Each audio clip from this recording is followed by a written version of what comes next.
আমি একজন সাধারণ মা। আমার দিন কাটে ছোট ছোট হাসি, খুশি, ভালোবাসা সব কিছু নিয়ে। আর এগুলোই আমি তোমাদের সঙ্গে ভাগ করে নিতে চাই আমার ব্লগের মাধ্যমে। তো হ্যালো এভরিওয়ান, আমি Anushka, welcome back to my channel. ওই যে তোমাদেরকে বলছি না যে আমি একজন সাধারণ মা, তাই জন্য দেখো আমার পেছনের ব্যাকগ্রাউন্ডটাও অন্ধকার এবং আমি খুব আস্তে আস্তে কথা বলছি, কারণ আমার ছেলে পাশে ঘুমোচ্ছে এখন দুপুরবেলা। আর বাজে হচ্ছে মোটামুটি চারটে মতো বাজে। সুতরাং এখন যখন ও ঘুমোচ্ছে, এই ঘুমোতে ঘুমোতে আমি কি করব, আমার যে কাজগুলো রয়েছে সেগুলোকে মোটামুটি সেরে ফেলবো। ধরো রাত্রেবেলার যে রান্নাটা, সেইটা এখন করে রাখবো। এটা একটা বড় পার্ট, এটা করে রাখবো, কারণ ও উঠলে না আর কোনো কাজ সেভাবে করা যায় না। আর ওকে এরকমভাবে একটা হাতে নিয়ে কোলে নিয়ে কাজ করাটা একটু ডিফিকাল্ট হয়ে যায়। আর রাত্রেবেলাটা আমারও একটু শান্তি লাগে, আর এনার্জিও পাই না সেরকম। সারা দিন ওর পেছনে দৌড়ে না আর এনার্জি থাকে না। তাই জন্য এখন যখন ও ঘুমোচ্ছে, এখন আমি কিছুটা করে একটু রেস্ট নিয়ে নিই। ভাবলাম রেস্ট নেব, কিন্তু তারপরে ভাবলাম ছেলে যখন ঘুমোচ্ছেই, তখন আস্তে ধীরে রাতের রান্নাটা করেই ফেলি। ছেলে ঘুমোচ্ছে দেখে একটু আস্তে আস্তেই কাজ করছিলাম, যাতে কোনো রকম কোনো শব্দে ছেলে উঠে না পড়ে, ওর যেন কোনো অসুবিধে না হয়।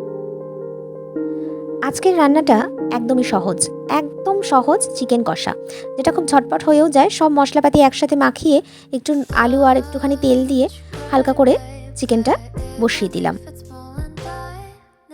আর রান্নাটা হতে হতেই কিন্তু রান্নাঘরটাও একটু টুকটুক করে পরিষ্কার করে ফেললাম, কারণ একটা পরিষ্কার পরিচ্ছন্ন রান্নাঘরে রান্না করতেও কিন্তু খুব ভালো লাগে, আর রান্নাঘরটা দেখতেও কিন্তু ভালো লাগে। রান্না তো বসিয়ে দিলাম, এরপরে বান্না বাকি, মানে পরিষ্কার পরিচ্ছন্ন বাকি। এবার তাকটা পরিষ্কার করে নিই, যে খোসাগুলো বেরিয়েছে সেগুলো পরিষ্কার করে রান্না হতে হতে তাহলে অনেকটা কাজে এগিয়ে থাকবে।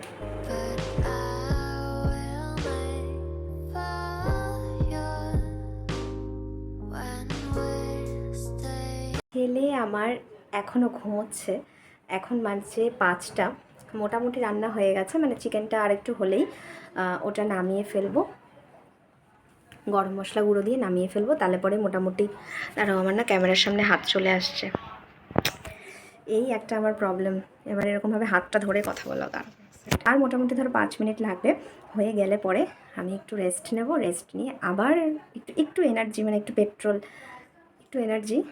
একটু এনার্জি সঞ্চয় করে নেব।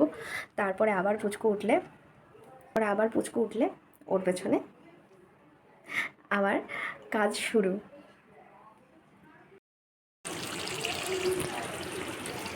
ডিনারের জন্য চিকেন কষা রেডি, রান্না শেষ, রাতেরটা করে রাখলাম। ছেলে এখনও ঘুমোচ্ছে, একটু রেস্ট নিয়ে নিই, ও উঠলে আবার গাড়ি শুরু হবে। ঠিক আছে, তোমাদের যদি আজকের ব্লগটা ভালো লেগে থাকে তাহলে অবশ্যই চ্যানেলটা সাবস্ক্রাইব করো আর আমার পাশে থেকো। বাই।